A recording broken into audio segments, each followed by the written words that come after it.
ሰላም እንዴት ናችሁ? ዛሬም በጉዟችን ትንሽ ስለ እግር ኳስ እያወራን እንሄዳለን። እንግዲህ ጊዜ አለመቻች ሲል ሁኔታዎች ሲከብዱ እንደዚህ የተንቀሳቀስንም ቢሆን ስለ እግር ኳስ የተወሰነ ነገር እናወራለን። ዛሬ በጣም ታላቅ የጨዋታ ቀን ነው። የአርሰናል ደጋፊዎች ዝግጁ? ዛሬ በጣም ምርጥ የጨዋታ እንቅስቃሴ የምናይበት በጣም ወሳኝ ውጤት ለአርሰናል ወይ ሉዝ የሚያደርግበት ወይ የሚያስመዘግብበት፣ በእኔ ግምት ግን ወሳኝ ውጤት የሚያስመዘግብበት እለት ይሆናል ብዬ አስባለሁኝ። ከአትሌቲኮ ማድሪድ ጋር የመልስ የግማሽ ፍጻሜ ጨዋታ አለበት። እንግዲህ እንደሚታወቀው ከሰዓታት በኋላ የሚደረግ ጨዋታ ነው። የአርሰናል ደጋፊዎች በታላቅ ጉጉት የሚጠብቁት መርሃ ግብር እንደሆነ ይገባኛል። ምክንያቱም መድረኩ ታላቁ የአውሮፓ ቻምፒየንስ ሊግ ነው። መድረኩ የመጨረሻ 90 ደቂቃ ወደ ፍጻሜ ለማለፍ የሚወስንበት ነው። ከዚህ በላይ በጣም አስፈላጊ የሆነ መርሃ ግብር ይኖራል ብዬ አላስብም። በእርግጥ የእንግሊዝ ፕሪሚየር ሊግ አሁን ትናንት ማንቸስተር ሲቲ ነጥብ መጣሉን ተከትሎ ነገሮቹ ምቹ እየሆኑ ይመስላል። ስለዚህ አርሰናል ትኩረቱን እዛ ላይም በከፍተኛ ደረጃ ያደርጋል። ግን ዞሮ ለዛሬው በ90 ደቂቃ ላይ የሚደረገው ፍልሚያ የሚቆጥበው ጉልበትም ሁኔታም ይኖራል ብዬ አላስብም። ምክንያቱም ወደ ፍጻሜ ነው የሚደረገው። አርሰናል በአውሮፓ ቻምፒየንስ ሊግ በእንግሊዝ ፕሪሚየር ሊግ ብቻ ሳይሆን በአውሮፓ ቻምፒየንስ ሊግም ሻምፒዮን መሆን ከምንም በላይ ይፈልጋል። እንደውም በትልቁ በአውሮፓ ቻምፒየንስ ሊግ ሻምፒዮን መሆን ይፈልጋል። ምክንያቱም ምንድነው በታሪኩ ያላነሳው ዋንጫ ስለሆነ። የእንግሊዝ ፕሪሚየር ሊግን አመታት አለፉ 20 አመት ሆነው 22 አመት ሆነው ምናምን በሚል ነው እንጂ በእንግሊዝ ፕሪሚየር ሊግ ታሪክ ማንም ያላነሳውን ዋንጫ ያነሳ የተለያዩ ታላላቅ ክብሮችን ያየበት መድረክ ነው የእንግሊዝ ፕሪሚየር ሊግ። የእንግሊዝ ፕሪሚየር ሊግ ዋንጫ አርሰናል ቤት ብርቅ ነው ማለት አይደለም። ግን የድጋሜ ለማንሳት ግን የጠበቀው አመት ስለሚያስቆጭ እንደው ዋንጫ በየአመቱ ማንሳት ቢቻል ያው እንትን አይልም አይደለም፣ ምንድነው አይሰለችም። ዋንጫ በየአመቱ ሻምፒዮን ቢሆን የሚጠላ ክለብ የለም፣ እንኳን 20 ምናምን አመት መጠበቅና ለዛ ነው የሊጉ ዋንጫ በጣም በጉጉት የተጠበቀው የተፈለገው። ደጋፊዎችም በጣም ከልክ በላይ ዋንጫ ሊናፈቁት ለዛ ነው ብዬ አስባለሁ። ለማንኛውም ሎጂካሊ ስናየው ግን የአውሮፓ ቻምፒየንስ ሊግ በሁለት መሰረታዊ ምክንያቶች ለአርሰናል እጅግ በጣም አስፈላጊ ነው። የመጀመሪያው እንዳልኳችሁ በአውሮፓ ቻምፒየንስ ሊግ ታሪክ ለፍጻሜ ደርሷል እንጂ አርሰናል ዋንጫ አንስቶ ስለማያውቅ ልክ ባለፈው አመት ፒኤስጂ ፓሪስ ጀርመን እንዳደረገው አርሰናል በዚህ አመት ይሄን ዋንጫ አንስቶ በታላቅነቱ ላይ የሚነሳ ጉድፍ ስለሆነ ይሄን ይቀርፋል የሚል ያንዳንዶቹ ግምት ነው። አንዳንዶቹ ደግሞ አይ ለፍጻሜም ቢያልፍ የሚያገኘው ወይ ፒኤስጂ ነው ወይ ሙኒክ ነው። ስለዚህ እንዴት ነው አርሰናል እነዚህ ቡድኖች አሸንፎ ሻምፒዮን ሊሆን የሚችል የሚሉ አሉ። ይሄ እግር ኳስን ባህሪ አለመረዳት ነው። ከዛም በተጨማሪ በዚሁ በአውሮፓ ቻምፒየንስ ሊግ መድረክ በተደጋጋሚ ሁለቱንም ቡድኖች አሸንፎት ቢያቁም ግን አሸንፎ አሳይቷል፣ በተለይ በቅርብ አመታት። ስለዚህ ለፍጻሜ ለመድረስ ያብቃው እንጂ እነዚህ ቡድኖች በፍጻሜው አሸንፎ ዋንጫ አያነሳም ብሎ መደምደም ግን የሚያስችልበት እንደዛ አይነት በዛን ልክ በድፍረት እንድናገር የሚያደርገን ምንም አይነት ፐርማነንት እውነታ የለም። ወይም ደግሞ ይሄ ቋሚ ሎጂክ እንበለው ምን እንደዛ የሚባል ነገር የለም በእግር ኳስ በመሰረቱ። እንኳን አርሰናል የሚያህል ክለብ የፈለገው ትንሽና ትልቅ ክለብ በዋንጫ ሽሚያ ላይ ቢገናኝ መጨረሻ ላይ ዋንጫውን ማን ያነሳል? እሱን ከጨዋታው በኋላ የምናየው ነው የሚሆነው። ስለዚህ አርሰናል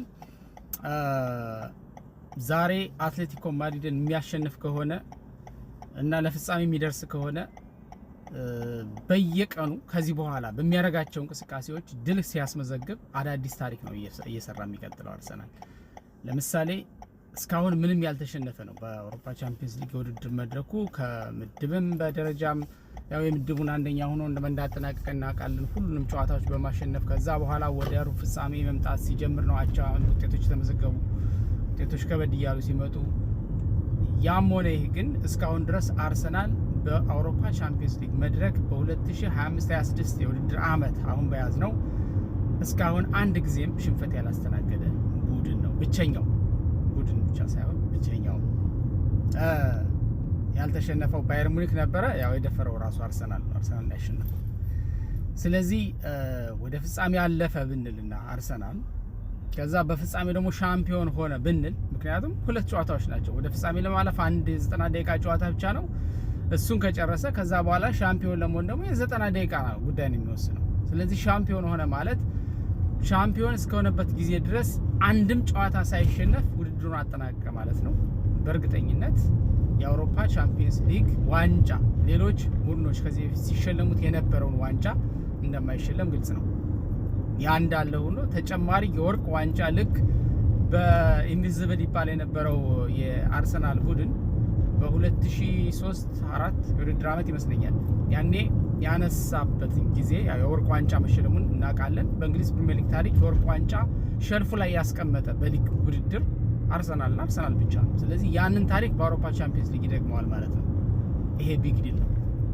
ይሄ ከክብርም በላይ ከሻምፒዮንነትም በላይ በምንም ሊገለጽ አይችልም። ከብዙ ነገር በላይ ነው ተብሎ ሊገለጽ የሚችል ድል ነው የሚሆነው እና አሁን ብዙዎቹ ትኩረታቸው እንግሊዝ ፕሪሚየር ሊግ እውነት ለመናገር እኔም ለምን እንደሆነ እኔ እንጃ። በቃ አሁን የእንግሊዝ ፕሪሚየር ሊግ ቢያነሳ ነው የራሱ ደስ የሚለኝ። ተስፋ ስለቆረጥክ ነው ወይም ሻምፒዮንስ ሊጉን እንደማያነሳ ስለምታውቅ ነው የምትለው አጠፉም። ግን እንደሱ አይደለም። በቃ የፕሪሚየር ሊጉን ዋንጫ ከዚህ በፊት ያው በተግባር አንስቶት ያው ቪዲዮዎቹንም ምኑንም እንደዚህ አይተን ስለምናውቅ ያን ሴሌብሬሽን ድጋሚ እንዲመጣ እንመኛለን ይመስለኛል። እና እኔ አሁን በቃ ሻምፒዮንስ ሊጉ ቢቀርበትና ፕሪሚየር ሊጉን ቢያረጋግጥ ብባል ፕሪሚየር ሊጉን ያረጋግጥ በቃ አለቀ። ከዛ በኋላ ያለው ደግሞ ቀስ እያለ ይሆናል እና ወለኔ የምችለው። ለማንኛውም አርሰናል ከአትሌቲኮ ማድሪድ በአውሮፓ ቻምፒየንስ ሊግ የግማሽ ፍጻሜ ጨዋታ ማለትም ለፍጻሜ ለማለፍ የመጀመሪያውን ጨዋታ በስፔን አትሌቲኮ ማድሪድ ሜዳ 1-1 መለያየታቸው ይታወሳል። ያው የዳኝነቱ ችግር እንዳለ ሆኖ አርሰናል ላይ መቼም የዳኝነት ችግር ሁልጊዜ የማይጠፋም። ያም ሆነ ይሄ ግን 1-1 በሆነ ውጤት ተለያይተው ነው እንግዲህ ወደዚህኛው ወደ መልሱ ጨዋታ የመጡት። አሁን በኤሚሬትስ ስቴዲየም በአርሰናል ሜዳ ዛሬ የቁርጡ ቀን የመጨረሻው ጨዋታ ይደረጋል። ይሄንን መላው የአርሰናል ደጋፊ መላው የዓለም እግር ኳስ አፍቃሪ ተመልካችም በጉጉት ነው የሚጠብቀው የሚል እምነት አለኝ። እኔ በበኩሌ በጉጉት ነው የምጠብቀው። ስራ ፈትቼ ነው የማየው እና ድል አርሰናሎች ለማለት ያህል ነው። አርሰናል ዛሬ ካሸነፈ ከዛም በፍጻሜው ከደረሰና ካሸነፈ አዲስና በወርቅ የተንቆጠቆጠ ታላቅ ድል ይጠብቀዋል። ለዛ ያብቃው ነው የምንለው። በፕሪሚየር ሊጉም እንግዲህ ትናንት ሲቲ ነጥብ መጣሉን ተከትሎ በኤቨርተን ብዙዎቹ ኦልሞስት በቃ የማረጋገጥ ያህል ነው ስሜቱ። ግን በኔ ግምት ሌላ ነገር ለማውራት ይሄ ብሎ አጉል ፍርሃት ምናምን ሳይሆን እግር ኳስን ብዙ ማመን አስፈላጊ አይደለም። ምክንያቱም አሁን በሚቀጥለው ሳምንት እኔ እንዳውም ቴሪ ሄነሪ የሆነ ነገር ትንታኔ ላይ የሆነ ነገር ሲያወራ ሰማሁት። የኔ ፍርሃት ወደ ከዌስትሃም ጋር በሚያደርገው ጨዋታ የሚመዘገበው ውጤት ከዛ በፊት የሆነ ጭንቀት አለብኝ ብሏል። ማለት ነጥብ እንዳይጥል ወይ እንዳይሸነፍ ፈርቷል። ምክንያቱም ዌስትሃም ወጋሚ ቲም ነው፣ ከባድ ቲም ነው፣ ላለመውረድ ነው የሚጫወተው። ትናንትም በሰራሁት ቪዲዮ እየተናገርኩ ነበር። እኔም የቴሪን ፍርሃት ስለምጋራ ማለት ነው። ስለዚህ አሁን ዋንጫውን ለማንሳት 100% ያህል አስበን ነገ ደግሞ አርሰናል ሲቲ የጣለውን ነጥብ ቢጥል ቀሪ 2 ጨዋታ አለው። ሲቲ ደግሞ 4 ጨዋታ አለው። እንደ አንድ ጨዋታ ቢጫወት እንኳን በዛኛው አርሰናል በሚጥልበት ሳምንት ይጥላል እንኳን ብንል በዛ ሳምንት ሲቲ ቢያሸንፍ ኦልሞስት ይመጣል ማለት ነው። ይመጣል ነጥቡ በቃ አሁንም ወደዚህ ወደ ጎል ዲፈረንስ ልዩነት ምናምን ወደሚለው መጋጋጥ ውስጥ ልንገባ ነው ማለት ነውና እግር ኳስን በቃ የእንግሊዝ እግር ኳስ ይለያል። በቃ አሁን በሌሎች ሊጎች እንደተናገር ነው አልቋል፣ ሁሉም አልቋል። እንግሊዝ ላይ ግን እንደዛ አይደለም። ለማንኛውም ድል ለመድፉ በአውሮፓ ቻምፒየንስ ሊግም በእንግሊዝ ፕሪሚየር ሊግም ዘንድሮ አዲስ ነገር ያሳየናል ብዬ ገምታለሁ። ይመቻችሁ።